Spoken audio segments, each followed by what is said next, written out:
ടെലഗ്രാമിന് പിന്നാലെ ഇൻസ്റ്റഗ്രാമിനെതിരെയും വടിയെടുത്ത കേന്ദ്ര സർക്കാർ. കുട്ടികളെ ലൈംഗികമായി ദുരുപയോഗം ചെയ്യുന്ന പരസ്യങ്ങൾ നീക്കം ചെയ്യാൻ കേന്ദ്രം മെറ്റയോട് നിർദ്ദേശിച്ചു. ഇക്കാര്യം ആവശ്യപ്പെട്ട് മെറ്റയ്ക്ക് കേന്ദ്രം നോട്ടീസ് നൽകി. കുട്ടികളെ ലൈംഗികമായി ദുരുപയോഗം ചെയ്യുന്ന ഉള്ളടക്കങ്ങൾ പ്രോത്സാഹിപ്പിക്കുന്ന പരസ്യങ്ങൾ ഇൻസ്റ്റഗ്രാം നൽകുന്നുണ്ടെന്ന അന്വേഷണത്തിൽ കണ്ടെത്തിയതിനെ തുടർന്നാണ് നടപടി.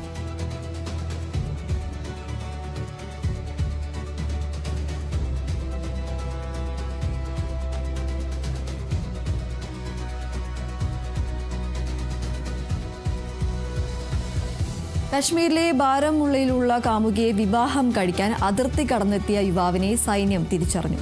സമൂഹ മാധ്യമത്തിലൂടെ യുവതിയുമായി പ്രണയത്തിലായ പാക് അധിനിവേശ കശ്മീരിലെ സീഷൻ മിർ എന്ന 22-കാരനാണ് മെയ് മാസം ഉറി സെക്ടറിൽ സൈന്യത്തിന്റെ പിടിയിലായത്. യുവതിയെ വിവാഹം കഴിക്കാനാണ് നിയന്ത്രണ രേഖ ലംഘിച്ചെന്ന് യുവാവ് വെളിപ്പെടുത്തിയതോടെ സൈന്യം ഇക്കാര്യത്തിൽ അന്വേഷണം ആരംഭിച്ചു. സൗഹൃദത്തിനിടെ കുടുംബത്തിലെ കഷ്ടപ്പാടുകൾ പറഞ്ഞ സീഷനെ യുവതി തന്നെയാണ് അതിർത്തി കടക്കാൻ നിർബന്ധിച്ചത്. സൈന്യത്തിന് കീഴടങ്ങി ശിക്ഷ അനുഭവിച്ചാൽ വിവാഹിതരായി കുടുംബ വീട്ടിൽ കഴിയാമെന്നും യുവതി അറിയിച്ചു. ഇതേ തുടർന്നാണ് യുവാവ് സാഹസത്തിന് മുതിർന്നത്. ഇന്നലെയാണ് ശിഷിനെ ചിനാർ കോപ്സ് പാക് സൈന്യത്തിന് കൈമാറിയത്.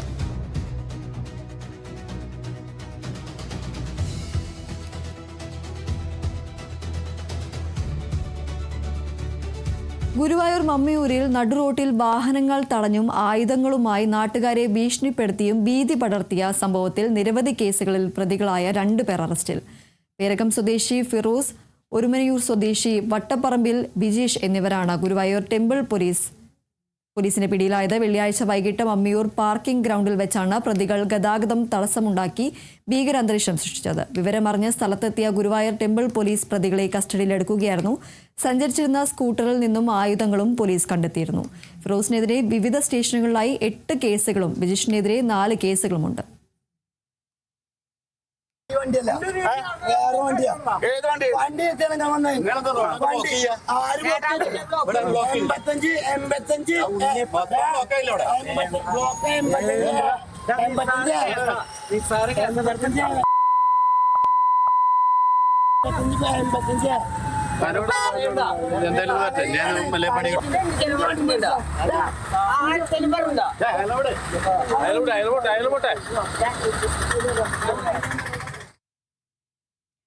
തൃശൂർ കോട്ടപ്പുറം കോട്ടയിൽ പുഴുവരിച്ച നിലയിൽ 10 കിലോയോളം ബീഫ് പിടിച്ചെടുത്തു. മൂത്തക്കുന്നം സ്വദേശി വിൻസെന്റിന്റെ ഉടമസ്ഥയിലുള്ളതാണ് സ്ഥാപനം. പിടികൂടിയ ഇറച്ചി ആരോഗ്യ വിഭാഗം നശിപ്പിച്ചു. സ്ഥാപനത്തിന്റെ പ്രവർത്തനം നിർത്തിവെക്കാൻ നിർദ്ദേശവും നൽകി.